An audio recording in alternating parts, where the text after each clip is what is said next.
폭경수술을 하면 성기의 미생물의 변화가 어떻게 되는지, 왜 폭경수술이 성병과 에이즈 감염에 도움이 되는지 설명을 드리려고 합니다. 지금 소개시켜 드리는 논문은 폭경수술 전후에 성기의 미생물이 어떻게 변화가 있는지 살펴보는 논문입니다. 간략하게 보면 이제 남성의 성기 포피 안쪽은 폭경수술하기 전에는 포피가 항상 덮여 있으니까 그 안에는 산소도 부족하고 항상 끈적하고 굉장히 축축하고 습한 늪지지만 폭경수술을 해서 그 부분을 다 노출하게 되면 산소가 많은 깨끗한 환경으로 변했다는 겁니다. 그게 왜 위생적으로 도움이 되고 성병 예방에 도움이 되는지 알아보도록 하겠습니다. 폭경수술은 굉장히 오래된 시술 방법인데요. 이집트 고대 벽화를 보면 폭경수술 장면이 기록된 것도 있습니다. 아마 이때는 어떤 성인에 대한 관례 의식 같은 거와 동시에, 정확하게는 모르겠지만 있으면 이제 병이 많았고 위생적인 측면에서 도움이 된다라고 생각해서 시행되지 않았을까 생각이 됩니다. 그게 지금까지 남아있고, 심지어 세계보건기구에서는 에이즈가 흔한 일부 지역에서는 자발적 폭경수술을 권장하기도 하고요. 심지어 이제 폭경수술을 무료로 시행해주는 사업을 진행하기도 합니다. 이 논문에 보면 폭경수술을 하기 전에 이런 이제 혐기성 세균들이 굉장히 지배적으로 많은 걸로 되어 있습니다. 클로스트리디얼 패밀리하고요, 프레보텔라스 그룹,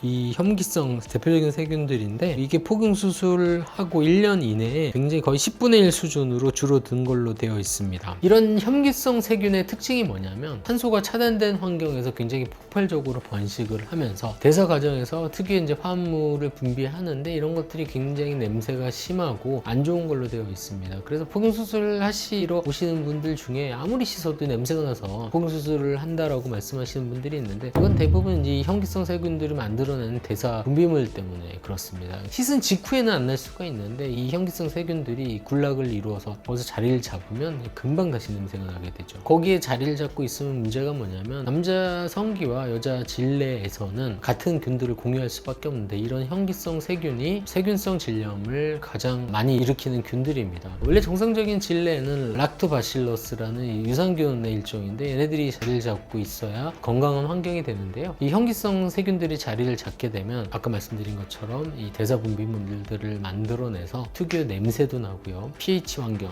산도를 바꿔버려서 다시는 이제 락토바실러스가 자리를 잡지 못하게 그런 환경을 만들어 버립니다. 그래서 질염도 계속 재발하게 되고 건강하지 못한 질내 환경을 조성할 수밖에 없습니다. 여자에서 세균성 질염이 있다면 그분도 치료를 하셔야 되지만, 파트너가 만약에 폭경수술을 안 하셨다면 하는 게 분명히 도움이 됩니다. 왜냐하면 이제 치료를 하고 나도 남자가 폭경수술을 하지 않고 그 안쪽에 혐기성 세균이 계속 자리 잡을 수 있는 좋은 환경을 제공을 해준다면, 이곳에서 질내로 혐기성 세균을 계속 제공해주는 그런 역할을 할 수밖에 없습니다. 뿐만 아니라 이제 폭경수술이 에이즈를 예방할 수 있다라고 이제 아까 말씀을 드렸는데, 그게 중요한 기전 중에 하나는 이 혐기성 세균이 있으면 그 주위로 염증 반응 때문에 조직에 항상 미세한 염증 반응이 있게 되고요. 이 염증 반응이 있으면, 에이즈는 이제 HIV라는 바이러스 질환인데 이 바이러스가 쉽게 침범할 수 있는 그런 통로가 됩니다. 그래서 이제 에이즈의 예방에도 도움이 되는 중요한 기전으로 되어 있습니다. 폭경수술은 미용적인 목적으로 시행하시는 분도 있지만, 지금 현재 성인 폭경수술은 대부분 위생적인 목적 때문에 시행을 하고 있습니다. 위생적인 목적뿐만 아니라 성기 자체의 마이크로바이옴 환경 자체를 개선시키는 굉장히 탁월한 수술 방법입니다. 그래서 위생적으로 문제가 있다면 파트너와 관계에서 서로 이제 염증이 계속 재발하는 일이 생긴다면 폭경수술은 반드시 고려해 보셔야 됩니다. 폭경수술에 관한 영상을